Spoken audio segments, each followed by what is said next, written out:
Assalamualaikum warahmatullahi wabarakatuh.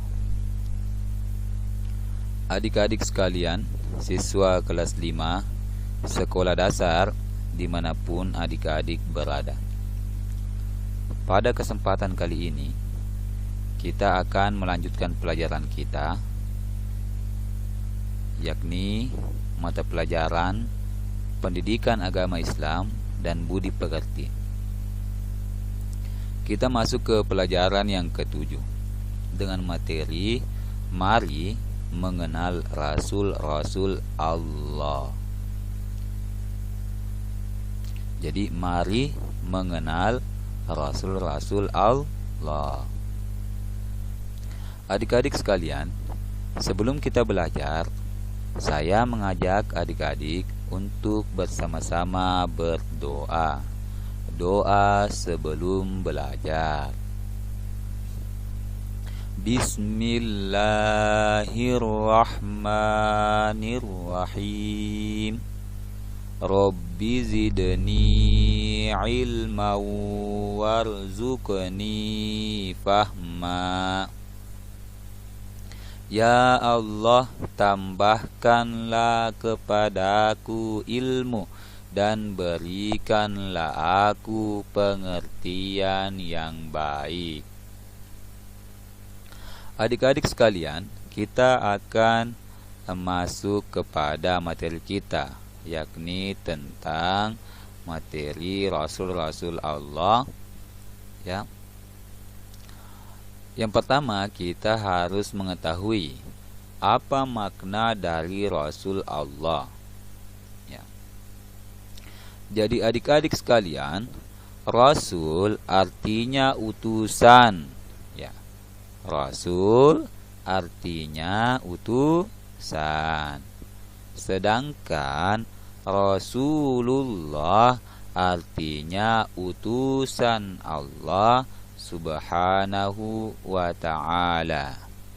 Jadi Rasul itu artinya utusan, sedangkan Rasulullah artinya utusan Allah Subhanahu wa ta'ala,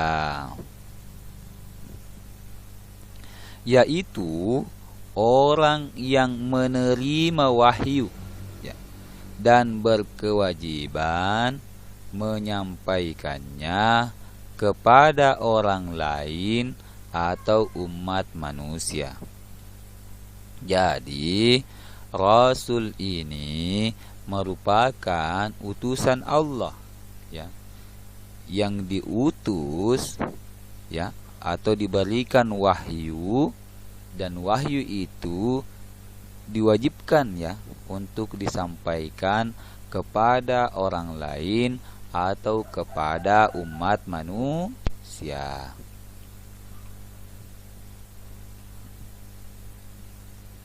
Ya, ini ada ayat. Bismillahirrahmanirrahim. Wa ma nursilul mursalina illa mubashshirina wa munzirin. Ya, artinya, dan tidak kami mengutus para rasul melainkan untuk memberi kabar gembira dan peringatan. Jadi sesuai dengan ayat ini bahwa Rasul itu diutus oleh Allah untuk menyampaikan kabar-kabar gembira.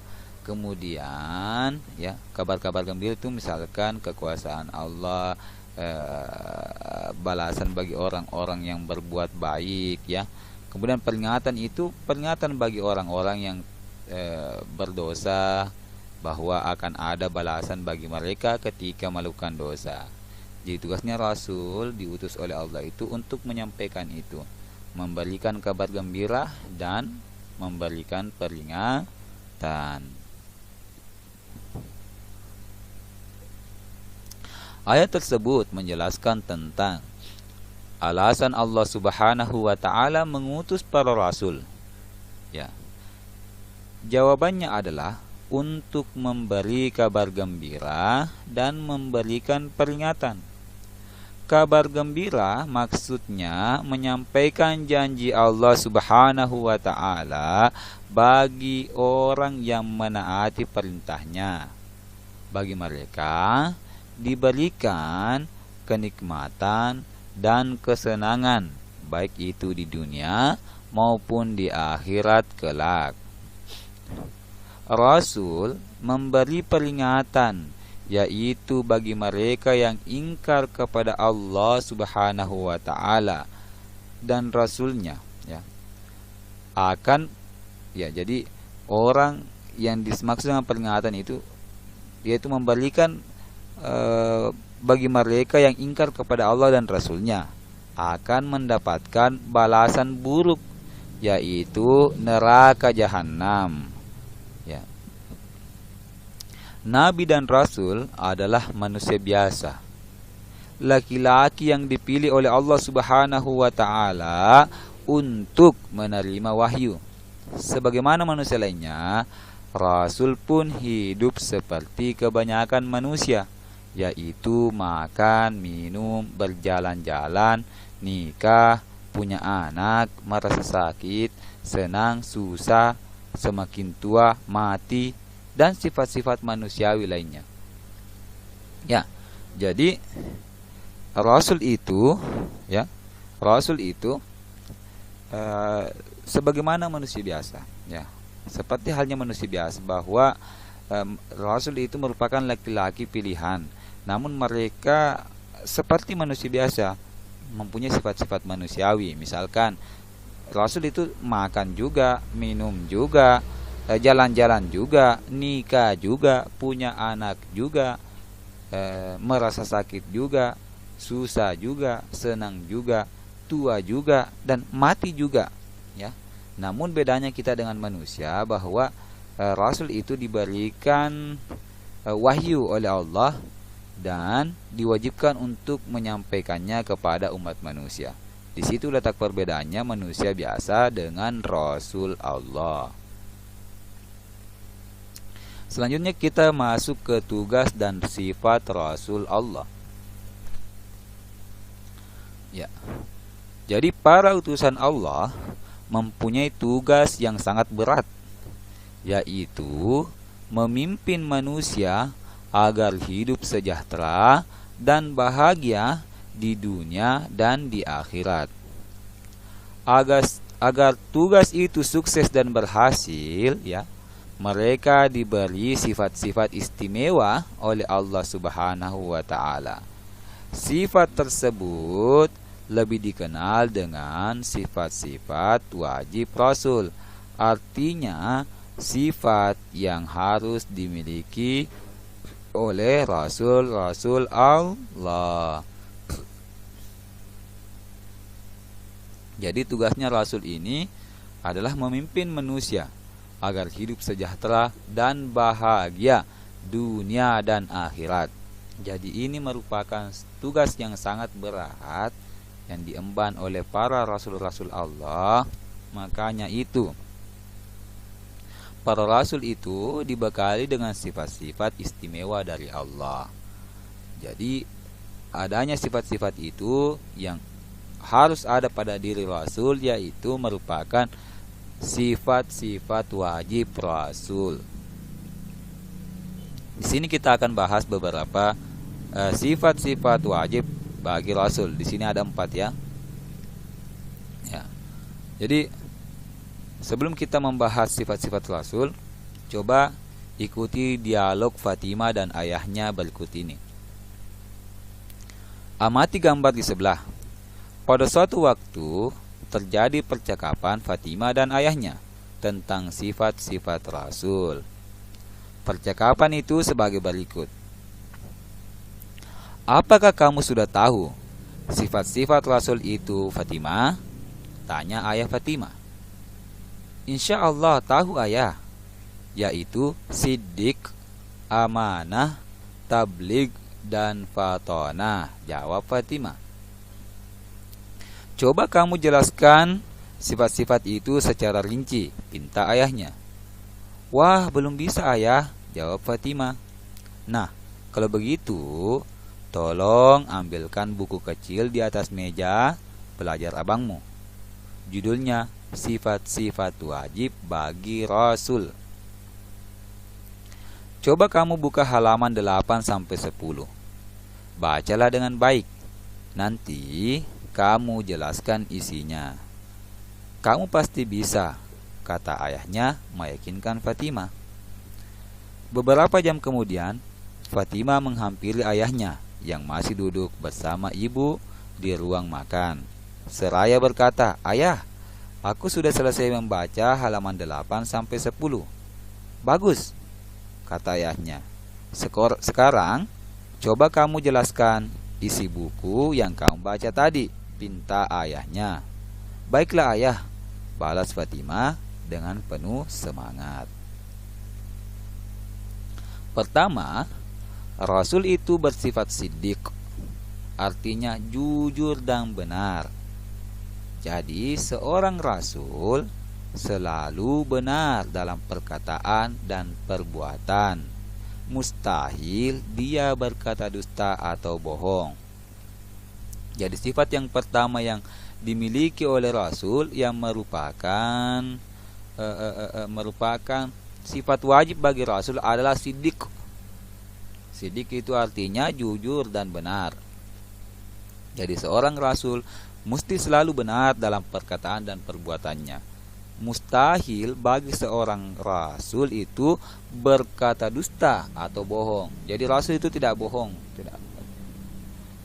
Ya. Jadi Rasul itu selalu jujur dan benar. Jadi adik-adik kalau ingin mengikuti sifatnya Rasul yaitu siddiq, jangan berbohong. Usahakan setiap perkataannya itu adalah perkataan yang benar.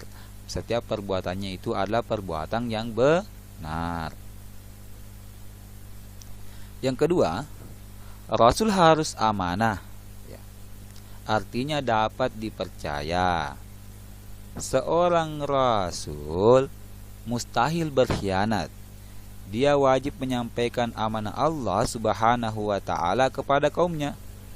Semua perkataan, perbuatan, dan tindakan Rasul haruslah benar dan tidak boleh ingkar janji. Jadi yang kedua itu adalah amanah atau dapat dipercaya. Jadi seorang Rasul itu harus dapat dipercaya karena memang sifatnya adalah amanah. Jadi Rasul itu mustahil berkhianat.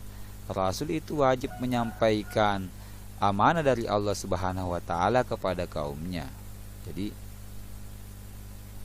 semua perkataan perbuatan Rasul itu haruslah benar dan tidak boleh ingkar janji. Yang ketiga, Rasul itu bersifat tabligh. Artinya menyampaikan. Seorang Rasul harus menyampaikan pesan Allah Subhanahu wa ta'ala kepada umat, walaupun terasa sulit atau dianggap membahayakan. Rasul tidak boleh menyembunyikan sesuatu yang telah diberikan Allah Subhanahu wa ta'ala kepadanya. Jadi sifat yang ketiga yang wajib bagi Rasul adalah tabligh, yaitu menyampaikan. Jadi Rasul ini menyampaikan pesan-pesan yang disampaikan oleh Allah Subhanahu wa ta'ala kepada umatnya, apapun resikonya, meskipun itu merupakan sesuatu yang sulit dan membahayakan bagi diri Rasul itu sendiri, mereka harus tetap menyampaikan. Mereka tidak boleh atau mustahil menyembunyikan sesuatu yang diberikan oleh Allah Subhanahu wa ta'ala kepada mereka. Selanjutnya yang keempat, Rasul bersifat fatonah, artinya cerdas, pandai dan bijaksana. Seorang Rasul harus pandai dan cerdas akalnya, memiliki kekuatan pikiran yang tinggi, dan memiliki hati yang bersih atau akal budi yang tinggi. Dengan sifat ini, Rasul dapat menyelesaikan tugas kerasulannya dengan baik. Jadi adik-adik, di situ ada 4 sifat wajib bagi Rasul. Yang pertama jujur, ya, atau sidik atau jujur, ya. Yang kedua amanah atau dapat dipercaya. Yang ketiga tabligh, artinya menyampaikan. Yang keempat fatonah, artinya cerdas.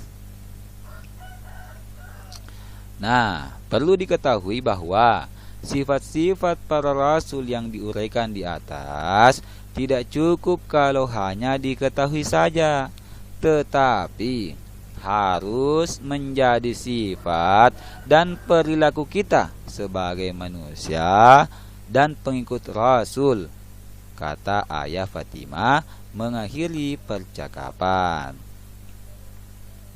Jadi pesannya Ayah Fatimah bahwa sifat-sifat Rasul itu tidak hanya mesti diketahui saja, tetapi harus kita amalkan atau harus kita jadikan sifat kita dalam kehidupan sehari-hari.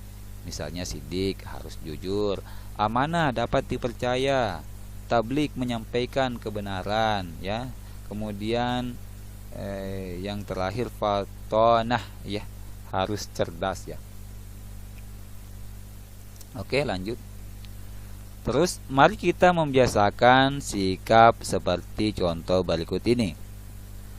Berbuat yang benar, artinya perbuatan yang sesuai dengan perintah agama. Ucapan dan tutur kata harus baik dan benar. Perilaku harus baik dan santun. Hindari berbuat buruk yang tidak disenangi Allah Subhanahu wa ta'ala dan manusia. Kalau kita dipercaya atau dititipi seseorang, kerjakanlah dengan jujur dan ikhlas. Ada pepatah lama mengatakan, sekali saja kita berbuat salah, selamanya orang tidak percaya. Kemudian selanjutnya, pesan-pesan kebaikan harus disampaikan kepada orang lain, mulai dari diri sendiri, keluarga, kemudian kepada yang lainnya. Kemudian yang terakhir, hidup harus cerdas, yaitu cerdas, akal, dan nurani.